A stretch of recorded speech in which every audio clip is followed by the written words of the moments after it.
Welcome to ABC campus. आज हम IS 7 statement of cash flows में जब स्टेटमेंट ऑफ कैश फ्लो बनाते वक्त आप फाइनेंसिंग एक्टिविटीज़ को प्रेजेंट कर रहे होते हैं तो उसकी कैलकुलेशन और प्रेजेंटेशन से रिलेटेड आपके साथ कुछ टिप्स शेयर करेंगे जो कि एग्जाम्स में आपके काम आ सकती हैं। पहली टिप ये है कि आपका फोकस किन आइटम पर होना चाहिए। तो फाइनेंसिंग एक्टिविटी में आपका फोकस सिंपली दो आइटम्स पर होना चाहिए, इक्विटी शेयर कैपिटल और शेयर प्रीमियम मेनली, और बोरिंग्स। अब बोरिंग्स चाहे लॉन्ग टर्म हो चाहे शॉर्ट टर्म हो, दोनों को कंसीडर करना है आपने। दूसरा ये है कि डिविडेंड पेड शामिल हो चुका है, इस बात का ख्याल रखें। बाज़ ये क्वेश्चन में स्ट्रेट फॉरवर्ड गिवन होता है, लेकिन अगर गिवन ना हो तो रिटेन अर्निंग्स का टी अकाउंट बना लें, वहाँ से डिविडेंड मिल जाएगा। कुछ जगह पर आप देखते हैं कि डिविडेंड पेएबल का टी अकाउंट भी बना हुआ होता है, तो डिविडेंड पेएबल का अकाउंट सिर्फ तब बनाएं अगर क्वेश्चन के अंदर डाटा मौजूद हो। अब आजकल के ज़माने में ऐसे डिविडेंड पेएबल का कॉन्सेप्ट बहुत कम हो गया, क्योंकि बैंक ट्रांसफ़र होते हैं तो कोई अमाउंट रिमेनिंग पेएबल रह जाए उसके चांस भी कम होते हैं। और अब क्योंकि विद इन जो है ना 10 वर्किंग डेज पेमेंट हो रही होती है डिविडेंड की, तो उसका मतलब है कि एज सच ईयर एंड पर बहुत ही कम चांस होता है कि डिविडेंड पेएबल की फिगर शो हो रही हो। लेकिन अगर हो रही है तो आप डिविडेंड पेएबल का भी अकाउंट बनाएंगे रिटेन अर्निंग के साथ। ये एक रिटेन अर्निंग का टी अकाउंट देखें, इसके अंदर हमने ओपनिंग बैलेंस लिया रिटेन अर्निंग का, क्लोजिंग बैलेंस लिया, उसके साथ हमने अगर कोई बोनस शेयर इशू किए थे रिटेन अर्निंग से वो भी आ गए, प्रॉफिट आफ्टर टैक्स इसके अंदर आ गया, तो फिर हमें डिविडेंड की फिगर मिल गई। इसके अलावा रिटर्निंग के अकाउंट में अगर कोई रिवैल्यूएशन सरप्लस से ट्रांसफर हुआ होगा इंक्रीमेंटल डेप्रिसिएशन का, तो वो भी आ सकता है। थर्ड पॉइंट ये है कि टाइम बचाने के लिए आपने शेयर कैपिटल और शेयर प्रीमियम अकाउंट को कंबाइन बनाना है।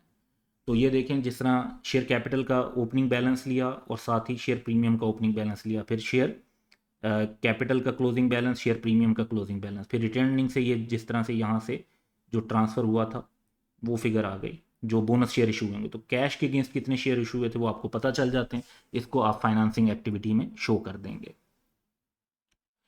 फोर्थ ये कि नॉन कैश आइटम्स का इफेक्ट आपने कंसीडर कर लिया हो, ये लाजमी है। ऐसा ना हो कि नॉन कैश आइटम की वजह से जो इंक्रीज और डिक्रीज आ रहा हो उसको आप कैश इनफ्लो या आउटफ्लो के तौर पर लिख दें, तो इसके बारे में केयरफुल रहना है। फॉर एग्जाम्पल जैसे बोनस इशू ऑफ शेयर है, तो ये देखें कि 20,000 का इजाफा जो है वो बोनस इशू ऑफ शेयर की वजह से हुआ है, ये कैश फ्लो में प्रेजेंट नहीं होना चाहिए क्योंकि ये नॉन कैश आइटम है। इसी तरह अगर कोई डेट इक्विटी में कन्वर्ट हो जाता है तो एंट्री क्या होगी कि डेट डेबिट हो जाएगा, यानी लोन डेबिट, और शेयर कैपिटल और शेयर प्रीमियम क्रेडिट। तो शेयर कैपिटल और शेयर प्रीमियम बढ़ तो रहा होगा लेकिन उसकी रीज़न कैश इनफ्लो नहीं होगा।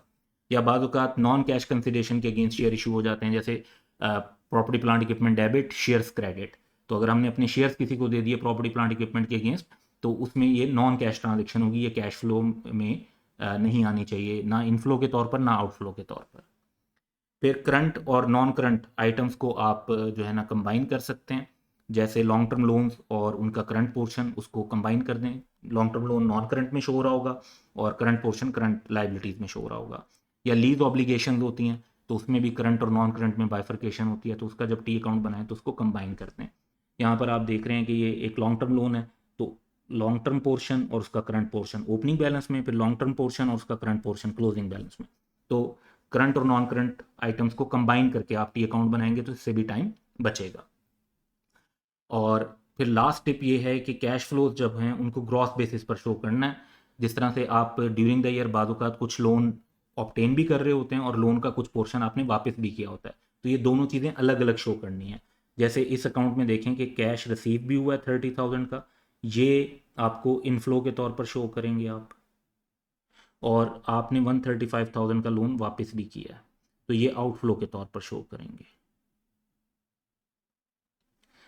तो इस चीज़ को आपने ध्यान में रखना है कि इनफ्लोज और आउटफ्लोज जो हैं वो सेपरेटली प्रेजेंट होने चाहिए। That's all for today, have a good day.